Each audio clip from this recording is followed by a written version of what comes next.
Hospice stigma doesn't just affect what people think about hospice care. It changes the kind of medical care patients actually receive. And sometimes clinicians have to actively work against the stigma just to provide the kind of care patients truly need.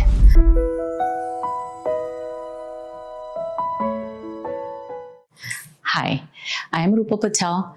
I'm a hospice and palliative care nurse. And on this channel, we talk about serious illnesses, caregiving, hospice, and the medical decisions families often struggle to navigate. Because good clinical care isn't just about treatment, it's also about honest communication, patient-centered goals, relief from suffering, and using medical interventions appropriately. One of the biggest ways stigma interferes with good care is through delayed conversations.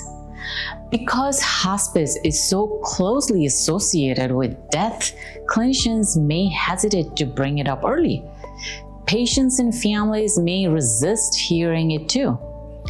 So these conversations happen later than they should. And that affects care in several ways. There is less time to manage symptoms effectively. Patients may lose opportunities to clearly express their goals and wishes. And decisions are more likely to happen during a crisis instead of through thoughtful conversations over time. Good clinical practice usually looks different than that. These conversations work better when they happen earlier and gradually, not as a last-minute shift. And if your family is trying to navigate conversations like these right now, that's exactly what we talk about here. So subscribe if you want clear guidance around hospice, palliative care, and serious illness decisions. Hospice stigma can also reinforce the idea that doing more automatically means better care. But medically, that's not always true.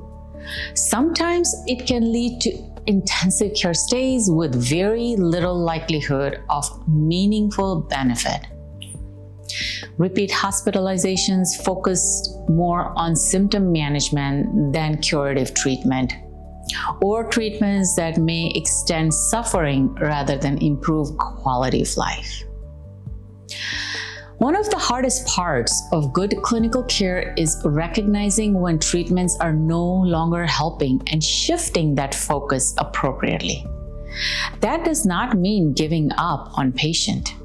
It means changing the goals of care based on what is actually happening. The way hospice is introduced matters a lot. If families hear phrases like, "there is nothing more we can do," it can immediately create mistrust. Families may feel abandoned, pressured, or get suspicious of care teams' motives. But that's usually not what clinicians are trying to communicate. Good clinical practice means framing hospice differently. Not as stopping care, but as bringing aggressive comfort measures and support when curative treatments are no longer effective.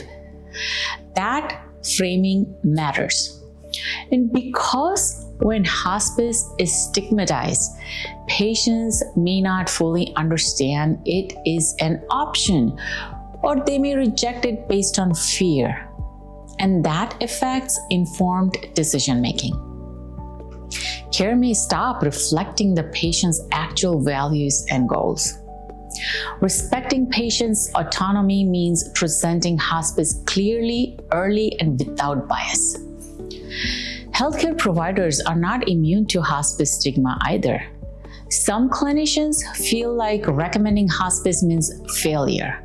Others feel pressure from families, hospitals, or the medical system to keep trying, even when they believe more treatment may not help. That can create something called moral distress. It's when clinicians feel they are providing care that does not fully match what they believe is best for the patient. Clinicians who addresses hospice stigma well usually do a few important things differently. They normalize hospice earlier, not as a last resort, but as one possible pathway of care. They use clearer language and avoid phrases that sounds like abandonment. And they spend more time understanding patient goals. Questions like, what matters most to you right now? What are you hoping for? What are you worried about? They also tend to involve palliative care earlier. That helps patients become more familiar with comfort-focused care before hospice is even considered, which often reduces fear later on.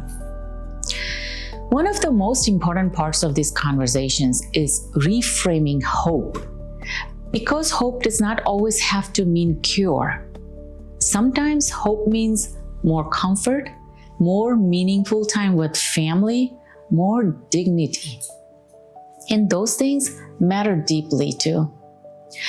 If your family is facing these kind of decisions right now and things feel unclear, sometimes it helps to talk through the situation with someone who understands how these conversations usually unfold. That's something I help families with one-on-one, helping you understand what's happening, what questions to ask, and what options may make the most sense of the situation. You can find me at nurserupal.com. When clinicians are able to address hospice stigma earlier and more clearly, patients often experience less suffering. They usually feel more in control of their care, and families often get more meaningful time together with the patient. That's what good clinical care should look like. And if you want more conversations like this, subscribe. I talk about hospice, palliative care, caregiving, and serious illnesses in a way that families can actually understand. Now, we meet in next episode. Take care.